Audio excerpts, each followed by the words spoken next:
Right now on WCNC Charlotte at 11, heartbreak in the Queen City.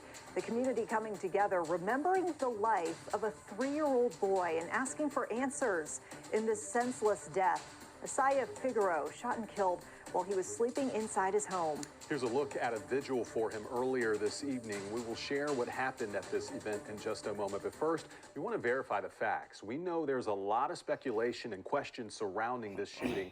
Let's take you through all that we know. Asaya died overnight after officers say a group of high schoolers fired about 150 shots into his home on Richard Rosell Drive. His 4-year-old sister was injured. Police believe those teens have ties to Hopewell High School, North Mecklenburg High School, and Chambers High School. Now, one thing we are still working to learn, if this shooting was gang-related. CMPD says that is something it is actively investigating. The department says it's pursuing leads and will be evaluating that angle to see if that is the case. The shooting was all caught on a doorbell camera. We warn you, what you are about to see is graphic, but we're showing you so you can understand just how chaotic this scene was. As you can see here, cars pull up on the street. Once that happens, people get out, and then they start shooting. That gunfire lighting up the night, you can see there, lots of shots rattling off. WCNC Charlotte's Ashley Daly has been at that home all day, where there is now a growing memorial. Yeah, not only is the memorial for Asaya growing here outside his home, but today neighbors in this community, as well as community advocates against violence, gathered here to surround the little boy's mother, father, and grandmother in love. They also had a message for those responsible. In the blink of an eye, a mother and father's worst nightmare became a reality. 3-year-old Asaya Figueroa was asleep in his bed at his home on Richard Rosell Drive in Northwest Charlotte Tuesday night when gunfire erupted. CMPD says nearly 150 bullets were sprayed into his home, killing Asaya and injuring his 4-year-old sister. The sound of that gunfire may never be forgotten, but today, if only for a brief time, it was silenced, replaced with sounds of a community rallying together against the violence. There was prayer. God, we're sick of it, we're tired, and we need you to show up even right now. Then a balloon release. Asaya's father so overcome with emotion, one by one, the men surrounded him, giving him the strength. Asaya's mother was also there, heartbroken and sobbing, at times finding it hard to stand.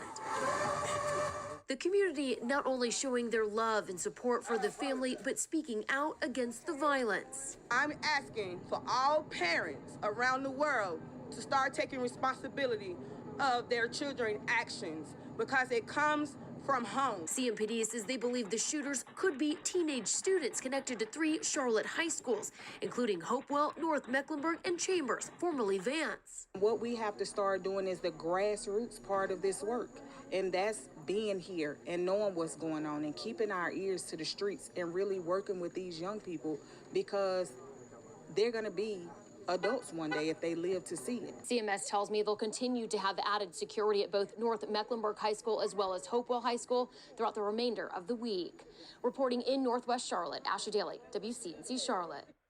Thank you, Ashley. And sadly, Asaya's death is just one of several violent incidents happening in the Queen City in just the past few days. Police say there have been other related shootings leading up to this one, so we wanted to break down the timeline here. Our timeline begins Sunday night. That's when somebody shot and killed 16-year-old Jalen Xavier Foster. That happened in the 9700 block of Trinity Road. 2 others were hurt. The next day, Monday, September 6th, CMPD arrested a 14-year-old for Foster's murder. Fast forward late Tuesday around midnight, somebody shot into a house in the 5300 block of Kiev Drive. An hour later, a drive-by shooting at a home on Joe Morrison Lane. And that same night, a house shot into on Billingsville School Court, followed by another drive-by at a home on Mayer House Court.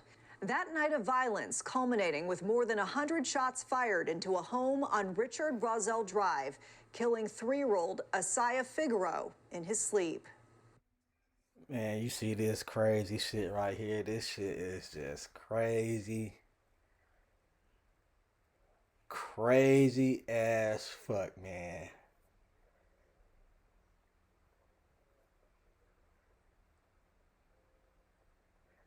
Out of control, man. 150 shots. 150 shots.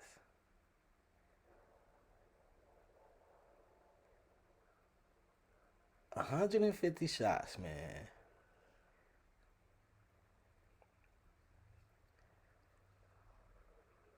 Riddled with bullets.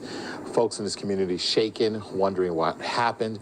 A family dealing with the terrible tragedy of losing a 3-year-old. His life cut short before he had a chance to live. 3 years old. Ain't got nothing to do with the bullshit them kids are into. Ain't got nothing to do with them kids are into. 3 years old. The 4-year-old little girl was also hit.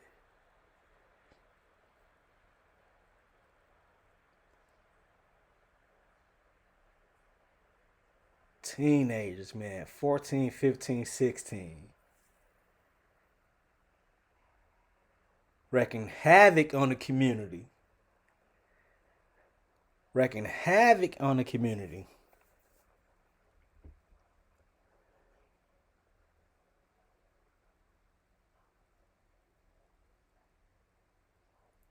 Just, man, it's just sad.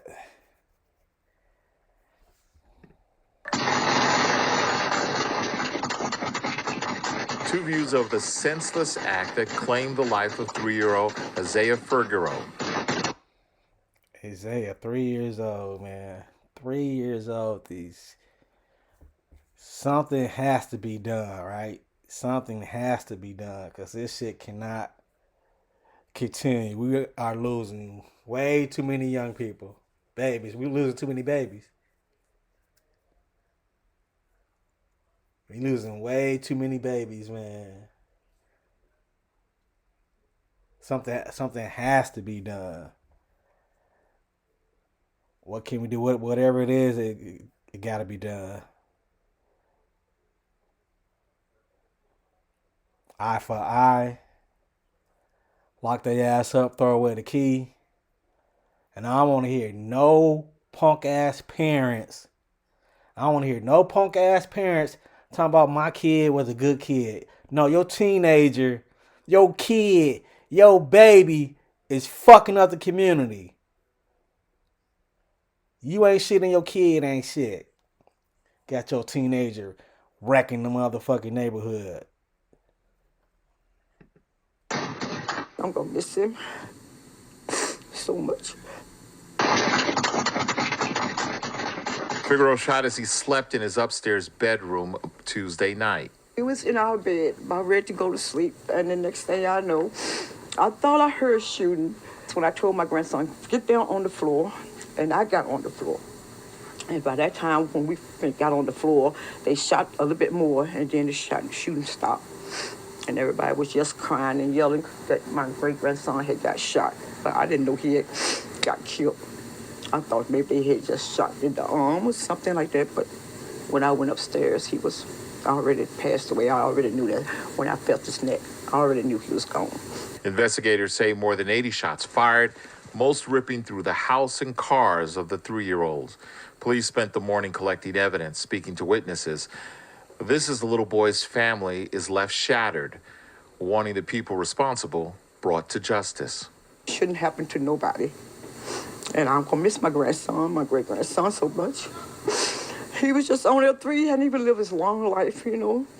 He was just taken away. Man, I hope they catch them niggas. Man, I hope they catch them guys and beat their motherfucking ass. I hope they catch them guys and kill them, man. Because that is just sad. It's just too many babies dying. There's too many babies dying. And this your boy D. I'm out of here.